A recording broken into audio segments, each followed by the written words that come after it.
కేంద్రీకరణతోనే సమగ్ర ఫలితాలు సాధ్యమవుతాయని సీఎం చంద్రబాబు తెలిపారు.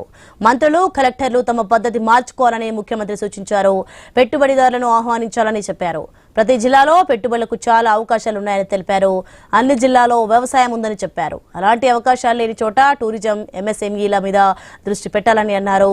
ఇక రెండవ రోజు కలెక్టర్ల సదస్సులో సీఎం చంద్రబాబు దిశానిర్దేశం చేశారు.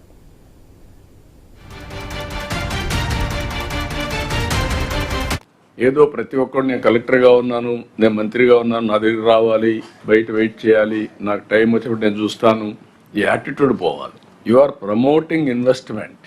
మీరు ఒక 2 రోజులు వస్తారు, నేను ఒకటి చెప్తాను. ఐఎస్బి ఒక కేస్ స్టడీ మీరు చదవండి పోయేసరి, అక్కడ ముందు పెడతారు. వాళ్ళు 3 రాష్ట్రాల్లో కాంపిటీషన్, 3 రాష్ట్రాల్లో కాంపిటీషన్ పెట్టుకున్నారు. Fortune 500 companies. వేరే రాష్ట్రాలకు పోతే వాళ్ళు డిఫరెంట్గా ట్రీట్ చేశారు. ఒక ఆయన రిజర్వేషన్ అడిగాడు, ఒక ఆయన 3 గంటల తర్వాత చూశారు, ఒక ఆయన గార్లెండ్ బుకేలు ఇచ్చి వాళ్ళకి ఇమ్మన్నారు. నా దగ్గరికి వస్తే ఎయిర్పోర్ట్కి 4 మంత్రులను పంపించాను. నేను పంపించక్కర్లేదు, నాకేం పని.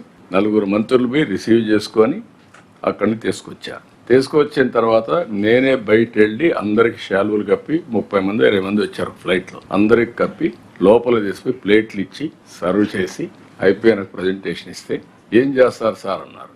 మీరు వేరే రాష్ట్రాలకు వెళ్ళండి, వాళ్ళు ఏమి ఇస్తారు దానికి +1 ఇస్తాను.